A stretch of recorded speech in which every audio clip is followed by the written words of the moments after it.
betting scandal has got a little bit worse as well. It's being compared to Partygate by none other than Michael Gove, as the Conservative Party's Chief Data Officer, Nick Mason, takes a leave of absence amid claims he placed bets on the timing of the general election. And of course this comes as 4 others now are being investigated by the Gambling Commission, including Laura Saunders, the wife of the Tories' campaign director. Craig Williams, another Conservative candidate, has admitted an error of judgement after placing a bet on when the election would take place. But it's not just the Conservatives feeling the heat this weekend. The Reform leader, Nigel Farage, is really facing a lot of flack now after his comments about Ukraine and Russia when he was giving that interview to the BBC the other day. All right, let's have a look at how Rishi Sunak, Sir Keir Starmer and Sir Ed Davey reacted to Nigel Farage's comments. Farage's comments about Russia and Ukraine are disgraceful. I've always been clear that Putin bears responsibility, sole responsibility, for the Russian aggression in Ukraine. And we have always stood behind Ukraine and supported Ukraine. Now, what he said was completely wrong and only plays into Putin's hands. This is a man who deployed nerve agents on the streets of Britain, who's doing deals with countries like North Korea, and this kind of appeasement is dangerous for Britain's security. And it's Putin and Russia who are to blame for this, no one else. And I strongly support the efforts that Britain has made to support the Ukrainians. I wish we'd done more, actually. Well, the problem with this, I think, is that it's a nuanced argument. And it's very difficult to have a nuanced argument in this sort of febrile Yes, and atmosphere. the comments need to be seen in context and not just in a stark headline, which is very easy to jump to judgment when you just see a sort of stark headline.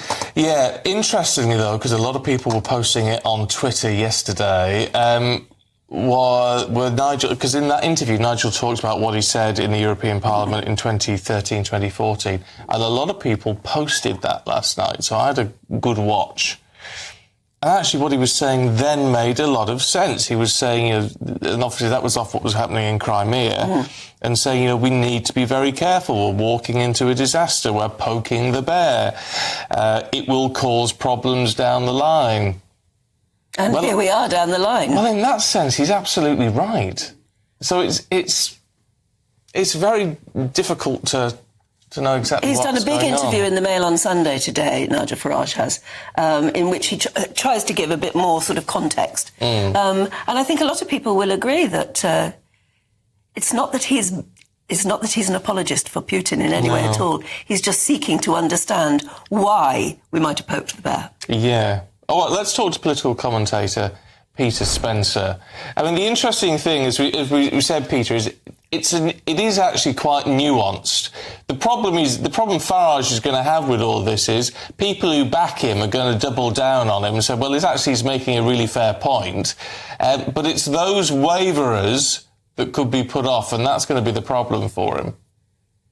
Yes, I think you're absolutely right. And of course, you say it's not a matter of just the screaming headlines. It is a matter of going into it in more detail, but most people will not.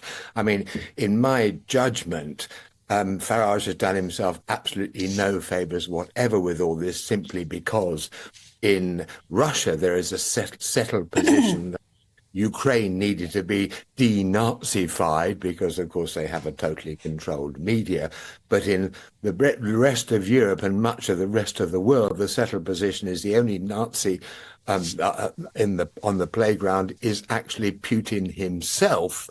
And therefore, I think you're absolutely right, Steve, that there's going to be a great many waverers who think that Nigel has really played a bad one here. And of course, I mean, there's the old Oscar Wilde line that one thing worse than being talked about, it's not being talked about. Well, he sure as hell is being talked about right now, but not just being talked about. I suspect in this case, he's also being toxified. Well, it's interesting that because he's a seasoned campaigner, is he not? He knows how to handle the media, and you can see that he's thinking before he opens his mouth. So do you think he probably judged this to actually stir? I mean, he is a disruptor, and to that extent, he's doing a good job disrupting.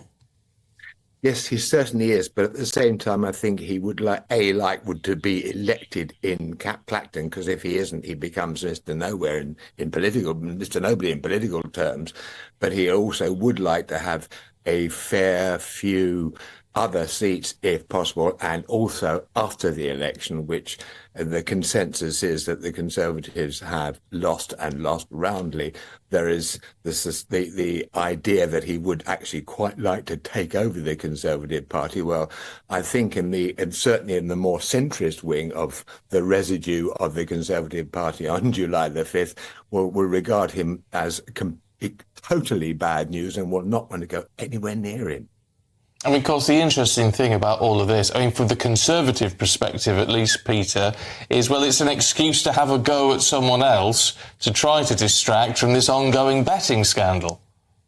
I mean, you look at that story and you think you just couldn't make it up. I mean, Rishi Sunak must be absolutely spitting nails about that. And it's quite interesting to note that Michael Gove, the outgoing Levelling Up Secretary, has compared it to Partygate and said, look, it looks like there's one rule for us, one rule for them. That sort of reminds me of the masochism strategy that Tony Blair used to espouse sometimes if things had gone very badly wrong. He's addressed it full frontally and he's invited all the spears to come in his direction. But it doesn't alter the fact that it just looks utterly, grotesquely appalling. And it is yet another nail in the Tories' coffin. And of course, Rishi Sunak took a bet on holding the election on July the 4th anyway. It looks like he's going to bet too far now. Absolutely, and of course it's being compared by a lot of commentators to Partygate because it's again a sort of sleazy thing. It implies that there are people within the Tory party who feel that rules don't apply to them and that anything goes. And that does remind you of Boris Johnson's leadership, doesn't it? Oh, totally. And of course, Rishi Sunak came in as Prime Minister on the premise that he was going to run the party and run the country in a dignified and correct fashion. But right now, I'm sure he is thinking, if he's ever read anything written by Shakespeare, of a famous quote from The Winter's Tale when the king referred to a nest of traitors. And that is exactly what he must be feeling he's got behind him right now. It's interesting to try to sort of split the criticism amongst all the parties. What there isn't at the moment, apart from this sort of going private on your healthcare thing, there's not a lot to throw at Keir Starmer at the moment. But I guess that's the point, and he's played such a dull, boring, keep your head down campaign for that very reason, because he's got everything to lose. Well, of course he has, yeah. And realistically, he can't be too specific about what he's going to actually do until he's actually finally got his hands on the Treasury's books and discovers just how bad the nation's finances actually are.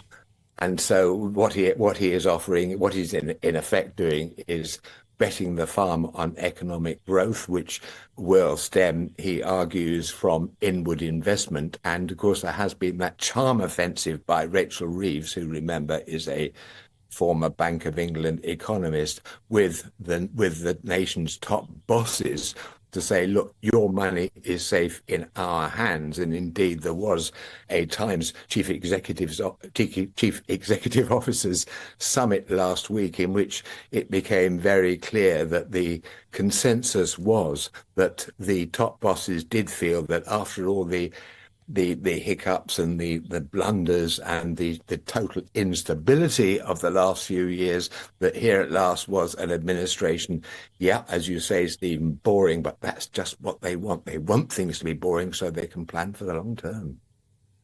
OK, Peter, thanks very much indeed. Well,